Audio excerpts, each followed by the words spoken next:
Today on Animal Fact Files, we're going to be talking about the gray wolf. If you like learning facts about animals, then subscribe to this channel so you can stay up to date on all the new content. The gray wolf, who is also known as the timber wolf, was suggested by YouTube user Georgia Wright. Thanks for the suggestion. Wolves are actually one of my favorite animals. I've been fascinated by wolves from a young age, and I really enjoyed learning more about them and researching this episode.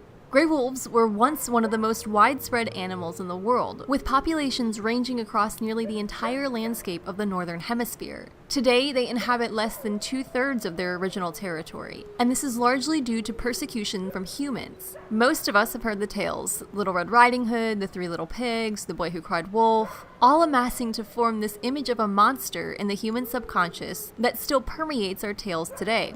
Just look to Hollywood to see what I'm talking about. But hey, to be fair, some are getting it right.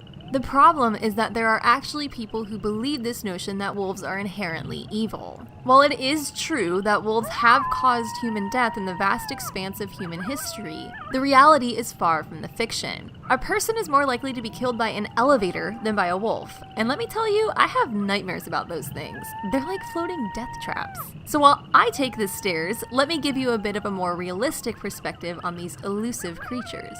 Gray wolves are the largest member of the canids, or dog family.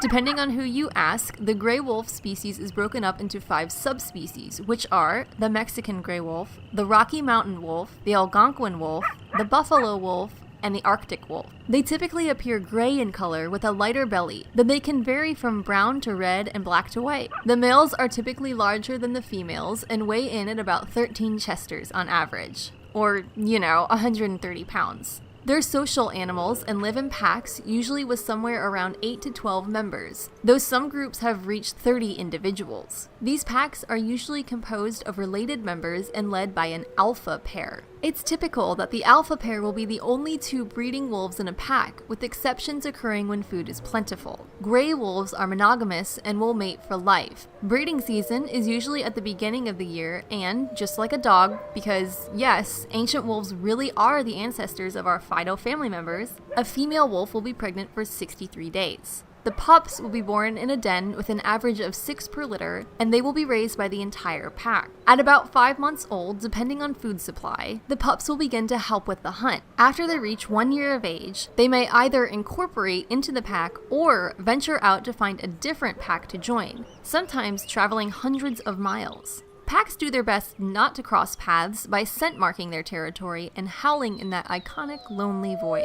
A pack's territory can span anywhere from 50 to over 1,000 square miles, depending on scarcity of food. Gray wolves typically eat large hooved animals such as boar, deer, elk, and even moose and muskox, though they will also consume smaller prey such as beavers and rabbits. They're able to eat up to 20 pounds of food in one sitting, and they can live off of that for days or even weeks. On average, they need somewhere around 7 pounds of food per day, though they can survive on 2 if the need arises. One of the biggest myths surrounding gray wolf eating habits is that they compete with sportsmen for trophy animals, but this is inaccurate. Wolves are observant animals and will seek out either young animals or old, sickly ones to be taken down, not the stronger animals in their prime. This actually helps to keep the population of wild ungulates healthy, as it decreases the distribution of bad genes. Humans can't seem to get the hint though, as gray wolves are killed annually by people seeking to destroy their competition, so to speak. Gray wolves are also killed because they are believed to be a menace to livestock. In a report completed by Washington State University researchers, it was discovered that for each wolf killed in up to 25% of the gray wolf population, there would be an increase in livestock death by 5%. It's speculated that this may happen when alphas are taken out, leaving the members of the pack to breed freely, which, in a sick twist of irony, means more wolves. The best thing we can do is learn to deter gray wolves from our livestock with guard dogs, lights, and sounds. In reality, gray wolves are withdrawn animals who have grown weary of the people who have destroyed their populations for centuries due to misguided beliefs and false fairy tales. They're out of their element in our overdeveloped landscapes and prefer woodlands, forests, grasslands, deserts, and even tundras. Upon meeting a human, most wolves will disappear into the shadows. I knew this episode would get long. It's tough to rein it in and keep it short when I'm talking about one of my all-time favorite animals. I'll leave you guys with this. If you're going to pass along wolf stories, pass along the ones that shed wolves in a light that's more akin to their true nature, such as the stories of Okami, who would help weary travelers find their way home and act as judges between good and evil.